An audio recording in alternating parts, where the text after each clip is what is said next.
अस्सलामुअलैकुम दोस्तों, स्वागत है आपका हमारे YouTube चैनल में। आज हम बात करेंगे कि इस्लामी तहजीब ने साइंस को क्या क्या दिया है।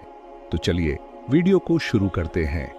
इस्लामी तहजीब का साइंस और तालीम में दिया हुआ हिस्सा इंसानी तारीख का वह रोशन बाब है जिसे हर दौर में याद किया जाता रहेगा। इस्लाम के उदय के बाद इल्म को वह मकाम हासिल हुआ जिसने पूरे जहान को नूरानियत से रोशन कर दिया। पैगंबर मोहम्मद की तालीमात में इल्म को सबसे आला दर्जा दिया गया।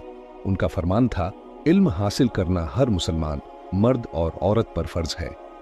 इसी नसीहत को अपनाते हुए मुसलमानों ने न सिर्फ इल्म की तलाश की बल्कि उसे आगे बढ़ाकर पूरी दुनिया में फैलाया। इस्लामी तहजीब ने ऐसे दौर में इल्म का परचम बुलंद किया जब यूरोप अंधेरे में डूबा हुआ था। खलीफा हारून अल रशीद और उनके बेटे अल मामून के दौर में बगदाद को दुनिया के सबसे बड़े इल्मी मरकज के तौर पर देखा गया।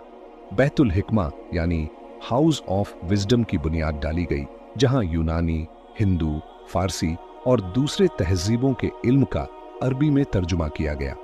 यह तर्जुमा महज किताबों तक महदूद नहीं रहा बल्कि इस पर आगे भी तजुर्बे और तहकीकात की गई। यहां से वह सिलसिला शुरू हुआ जिसने साइंस, टेक्नोलॉजी, मेडिसिन, मैथमेटिक्स और कई दूसरे शोबों को नई राहें दिखाईं। खगोलियात में मुस्लिम साइंटिस्टों का काम दुनिया भर में मुमताज रहा। अल-बत्तानी, जिन्हें पश्चिमी दुनिया में अल्बाटेनियस के नाम से जाना जाता है, ने सूरज और चांद की हरकतों पर तहकीक की और उनके मुताल्लिक अहम मालूमात दी। उन्होंने पृथ्वी की मौजूदगी और उसके घूर्णन का सही अंदाजा लगाया।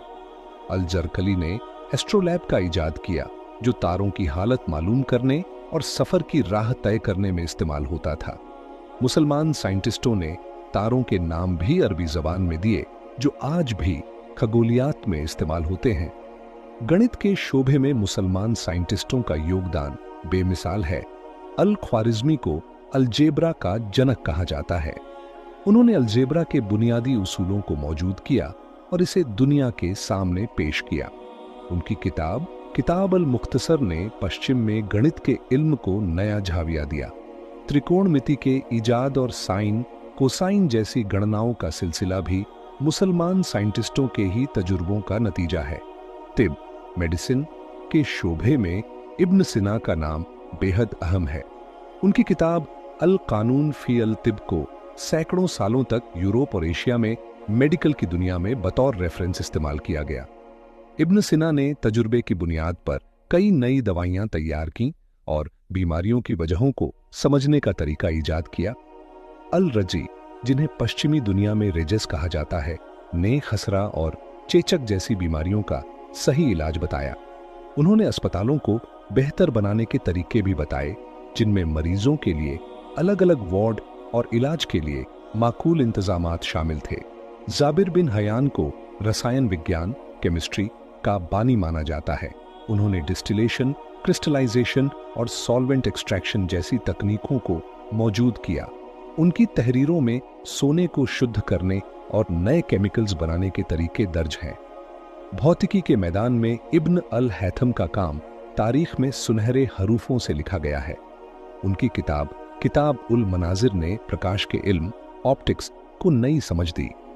उन्होंने बताया कि रोशनी आंख से निकलकर बाहर नहीं जाती बल्कि बाहर की रोशनी हमारी आंखों में दाखिल होती है।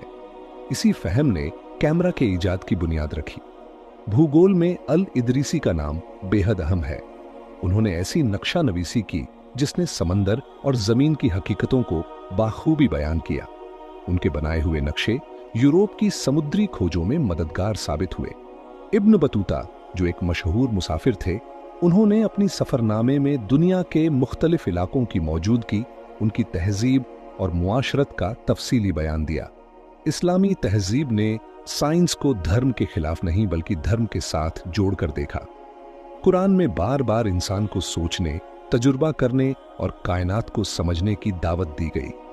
इस्लामी साइंटिस्टों ने इस दावत को अपनाया और अपने इल्मी सफर को जारी रखा।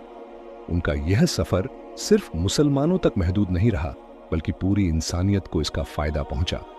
यह कहना गलत नहीं होगा कि इस्लामी तहजीब का साइंस में योगदान न सिर्फ अपने वक्त के लिए बल्कि आज भी पूरी इंसानियत के लिए रहनुमा है।